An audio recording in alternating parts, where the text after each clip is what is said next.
Dr. Jonathan Tripp is in studio with us this morning from Tripp Family Medicine, and he's testing out some of the headphones. We were just talking about how some of the younger people who work in the building here, some of them they really crank these up, and then those of us who still actually have hearing, we put them on, and pain. Yep. Good morning. Good morning. We're talking a little bit about some weather today. In fact, we'll get to the topic in just a moment. And why does that relate to better health? We want to point out it's 8:34. It's 68 degrees. Bill Colley with you as well on Top Story on News Radio 1310, KLIX, and newsradio1310.com. Also, you can reach the doctor this morning. He's here until 9 o'clock at 736-0300. But tomorrow, my weather forecast says 98 for Twin Falls, so some places could be triple digits. Yeah, today we're only getting to 93 if that's a low temperature for you. And 93, a lot of people would say that that's just about right. I'm not one of them. But if you're from Phoenix, it's perfect. Yeah, that's a cold day in Phoenix. But we're in Twin Falls, and 93 is still pretty darn hot here. I was going to say, when we get to that temperature, I really feel for people who are like putting pavement down or working on the roads or out in the fields. Yeah. Because this is the time of year when, you can put on more clothes if it's cold and you'll be fine. But sometimes there's nothing you can really do out in the heat. Yeah, out in the heat, really, you do need to have clothes to shade you from the direct sun exposure. I've had some fun experiences thinking about this topic, but I'll tell you a few of my own in a minute. But we commonly hear phrases like, it took it right out of me, speaking of the heat or the sun, or, and what is it? Well, the it is actually the lack of water, the increased heat, the body temperature. And what we'll talk about today is how amazing just a small percentage of your body weight or body water lost really changes the whole dynamics of how your body functions, how you think, how you feel. In fact, we have a fun little phrase we're using around our house lately. We're in kind of tight quarters for the next month or two. And when people get hungry, their mood changes. And so we know if you eat, you just feel better. And so we have the term hangry that's been running around our house a lot. It's a combination of hungry and angry. And, as soon as we feed those monsters, they get better. And it's really funny because hydration is a very similar mood changer. If you're down on water, a lot of times it's really tough to figure out what is going on. Am I a little bit hungry because you feel like there's something missing? So you go grab something to eat and that's not quite right, or you have a little bit of a headache that can't quite explain, but you just don't feel right. And lo and behold, if you really pump up on water, and I'm not talking a single 8-ounce glass, but you really push the water, within about 30, 40 minutes, you start feeling better, and within an hour, you can look back and say, that's what was missing.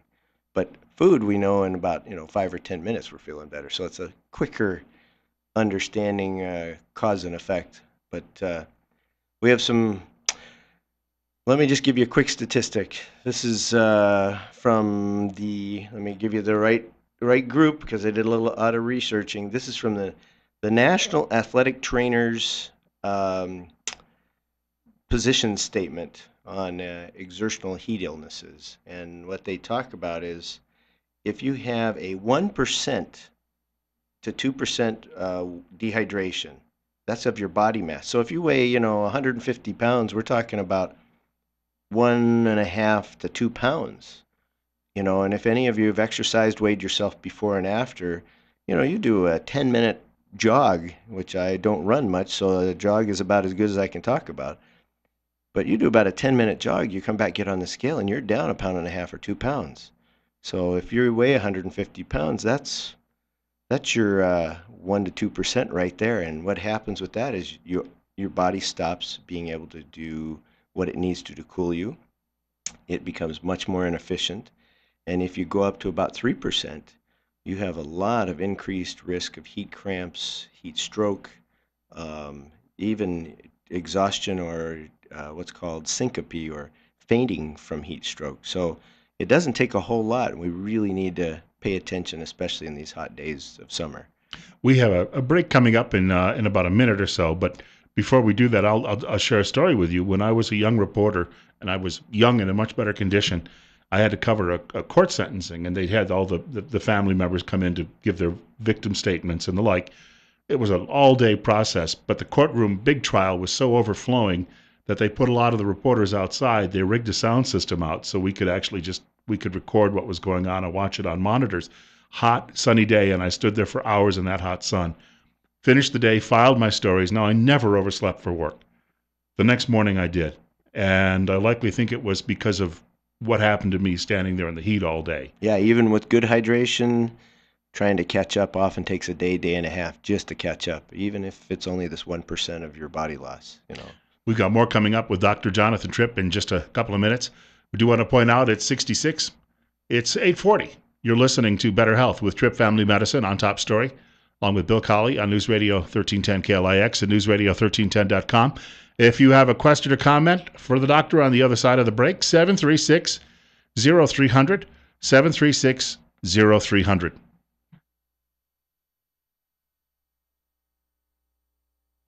Our studio guest, Dr. Jonathan Tripp. And why is he here? Because, of course, Wednesday mornings. Aren't I putting in my bid for the presidential race? Yes. Isn't that why I'm here? He's the 88th candidate to announce. Yeah, no, not today. Not today. Nope. Look, if some of these other people could do it, you could do it. That's me and Donald Trump were really close. And remember, you and Senator Barrasso have some ties. Oh, that's true. And we might need more people in medicine in the House, Senate, and various places than the lawyers. Yeah, no. Right now, I'm staying in Twin Falls for the long-term foreseeable future. Yeah.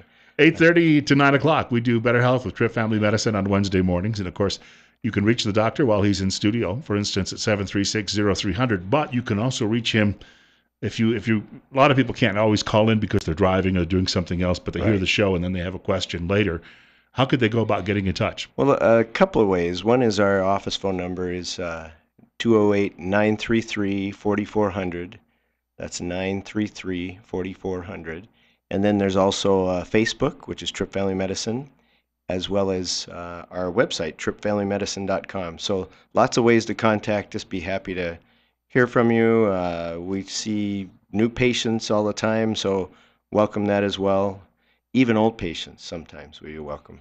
I was going to say, medicine, I think people who are practicing medicine have a tough job, lots of hours. And, it's very difficult, and sometimes you have to give bad news. But there are some jobs that people do, such as farming, that often are tough as well. Yeah, I got a story about that. It goes perfectly with our discussion about hydration or dehydration. This is about me, so I'll tell you right up front, that's who it's about. 16 years old, got invited to go help a friend bale hay. Now, I lived in suburban Philadelphia, so this is not a typical thing for a 16-year-old to do in that area. But having come from dairyman stock and grown up with relatives that are farmers, I wasn't foreign to it, but at the same time, wasn't my everyday activity. And middle of the summer, Philadelphia area, so very humid, and we know that more humid areas, it's even harder to cool your body, so hydration is even more important. It's hard to say it's more important than here, but it definitely has a bigger factor. But we did these bales, and I thought I was the ultra farm boy for a while, and got to a certain point, and I had a headache, and I felt nauseous, and I was really struggling, almost like foggy in my thoughts. And I hadn't come prepared, and a couple others that were with me had big thermoses of iced tea, and I generally don't drink tea at all, and wasn't familiar with iced tea much, and still really am not a fan of iced tea. But that day is the single best drink of my life. It was just awesome. And they put me under a tree in the shade, and I drank, I don't know how much, but a lot of iced tea that day. And I recovered. That's the beauty of being 16. You recover pretty quickly, but I was in serious trouble looking back on that with the experience I have now. And that's something that we see, around here all the time. And we've kind of walked away from the old coaching system of, if I push you hard enough till you start vomiting because you're dehydrated, that makes you tougher. We've really backed off on that and found out, no, you get better performance out of your players if they're well hydrated before, during, and after. So they used to sometimes, when I'm going back nearly 40 years in high school, during practice, the hot days of August, they would deny you water sometimes as punishment, and the guys would sneak away and they would drink from a stream near the practice field, which the stream itself, I don't know that I would have trusted that as a water source.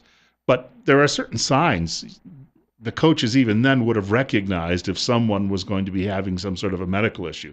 And a lot of us, if we're out and we're working with friends Yep. and you're doing something outside, how would you notice that they were suddenly starting to have an issue with maybe heat stroke? Well, the truth is it takes initially a lot of paying attention because when you're thirsty, everybody knows that feeling. But if you start to decrease your sweating, that's a sign. Your mouth's getting dry.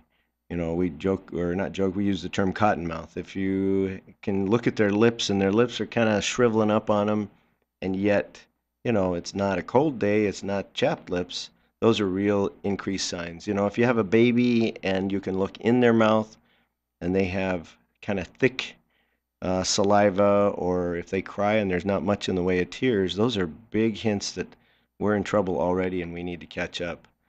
Some other things that for any of us about someone else or ourselves, a little sick to your stomach, headache, just don't want to eat. A lot of us say, oh, I don't eat much because it's warm. Well, if you push it, you really don't want to eat. You actually feel a little sick to your stomach, and that's the hint that you're already dehydrated. The hardest part, like when I see somebody who's been vomiting all day or vomiting and diarrhea, is what's the instructions? Drink a lot. We're talking about 4 to 6 liters of fluid a day. That's just to try to keep up with the diarrhea. But the problem is once you're dehydrated, you feel sick to your stomach. So then you try to drink and you throw up again. So often, once you're to that point, we need IV fluids, and that's usually the emergency room. We do it in our office as well, kind of as a convenience for more minor situations like dehydration from heat stroke or from a viral gastroenteritis. But if somebody's there, we send them, and they have more serious signs, we send them to the ER as well. All this can come about very, very quickly, though, too, right? Yeah. Oh, yeah. No, whether it's the heat or whether it's an illness, in a matter of hours, your body, if it's losing fluid through sweating, and we lose so much through our skin that we don't even know. It's called the word that we use in medicine means unnoticeable loss of water, and that really helps us, understand that. Well, I drank 3 cups of water this morning. How could I be dehydrated? Well, the answer is you probably worked it over the last several days, and now you're really in trouble. How much water would you need when you're in this situation? Will just a half a cup or a cup get you back on your feet? What should you be doing? If that's all somebody could tolerate, that's a good beginning. If they're too nauseous and you can just get sips in, that's great. But you're really looking for 2 to 4 liters or quarts over about a 4-hour period. So that's a lot. If you just are sitting around the office, you say, how could I ever drink 2 to 4 quarts? Well, working in my yard, I found out I could do 6 quarts in about a 6-hour period and had no idea that I could even do that. Oh, one other sign, there's the one that brought to my mind, is you're drinking a lot and yet you're not urinating a lot. If those don't go together, because if you drink a lot and you're inside, you tend to go to the bathroom a lot. If you're drinking a lot and you're not going to the bathroom much, it's not just because you're busy. We have a caller with us, and you're on the air with Dr. Jonathan Tripp. It's 8:51, and call it 67 right now on our way today, probably into the 90s. What's on your mind? Hey, good morning, guys. Thank you for taking my call. Doctor, I got a question. I was always told, and I drink a ton of water. I drink a lot. I'm always outside working. And I was told years ago, put some salt in the water and shake it up, and every time you drink it, just take it down and replace salt in it. And I've done that for years. What's your opinion on that? Well, I used to work as an older teenager, 20-something-year-old, plastering pools, and we would take salt tablets. And so I understand that, and you do lose, when we talk about rehydration, water is number one, and you're right, salt is number two. So I wouldn't say go after the salt tablets so much as, like you're saying, a pinch of salt and, a quart of water, or, something that's got a little flavor to it, because I don't think I'd do the salt water very well on my own. Yeah, but I can't already. I put in, just, hell, it wouldn't even be a quarter of a teaspoon probably to a gallon of water. Perfect. I think that's a great idea. Every time I drink it, I just shake it up real good and don't even know what's in there. But I never did ask a doctor about it. Listen to your show this morning. It's a great show, by the way. Enjoy listening to it. Thank you. figured I better ask. Okay. Want to thank him for the call. He brings up something. If I sat down and I drank half a pot of coffee and went outside and started working in the garden on a hot day, it's not probably going to be anywhere near as good for me as drinking a couple of quarts of water. No, in fact, let me give you a kind of a home remedy of how to create a hydration drink, a rehydration drink. And that is, if you're talking about a quart or even a gallon of water, like the caller said, about a quarter teaspoon of salt would be plenty.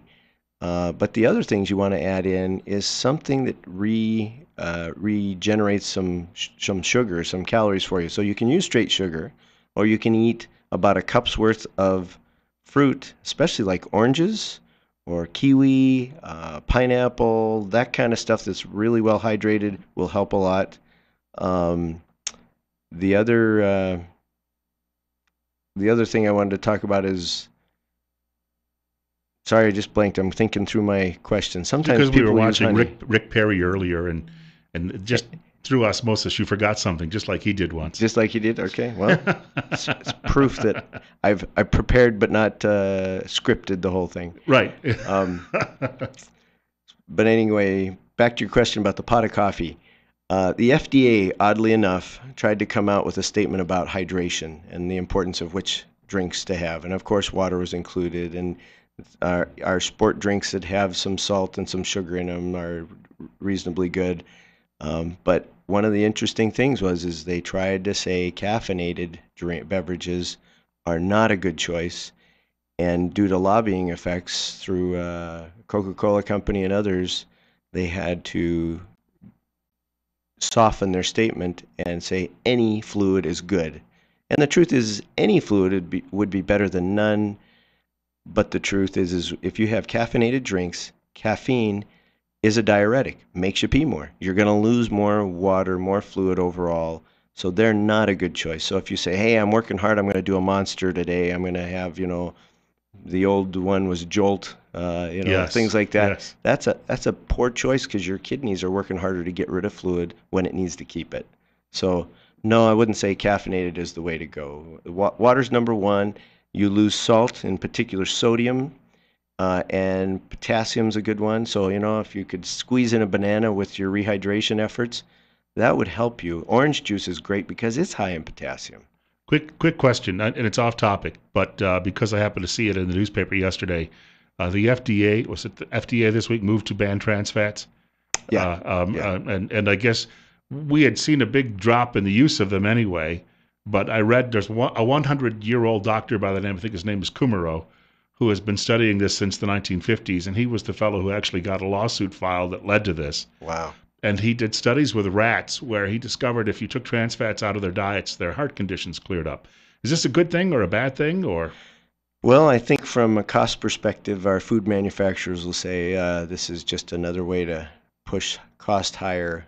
We talked once upon a time with a caller about, what do we believe? Once they told us butter was bad and margarine was good. Now they tell us margarine's worse and butter's good.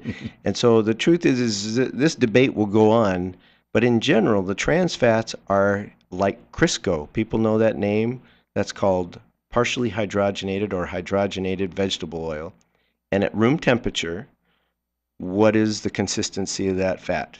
It is a solid. yes, And so your body can melt it, but compare that to, let's say, olive oil or even a vegetable oil. That's a liquid at room temperature. And it just, common sense to me says if you're going to clog your arteries with something, it's going to be the one that at room temperature is a solid. So overall, I think it's a good idea. It may cost us some money in the long run, yeah, but I think, our longevity hasn't increased in the last about 10 years. It was going up every year for decades because of our improved health conditions, but we're kind of holding stagnant, and a lot of it is heart disease. quickly, for people who've been tuning in this morning, if they would like to know a little bit about your office, what's the website and the Facebook page? Website is trippfamilymedicine.com, and the Facebook page is Tripp Family Medicine, and our phone number is 933-4400. And if you've got a story about dehydration, give us a call. I was going to say, and the other thing is you've got to have those men call in at the office because, uh, unlike women, men usually think I can tough this hot weather out, but that's cultural. Yep. If you wanna stay out and play longer or work longer, drink ahead of time and keep drinking during the time. And I'm not talking alcohol. Right. That'll also be. That's a really bad choice during hot weather. That'll especially. It's worse than the coffee. That cold beer is not helping you. It's 8:58. We've got a break coming up for Fox News. Also, a guest coming along from Twin Falls City Council in just a couple of minutes. And you've been listening to Better Health with Tripp Family Medicine on News Radio 1310 KLIX and newsradio1310.com.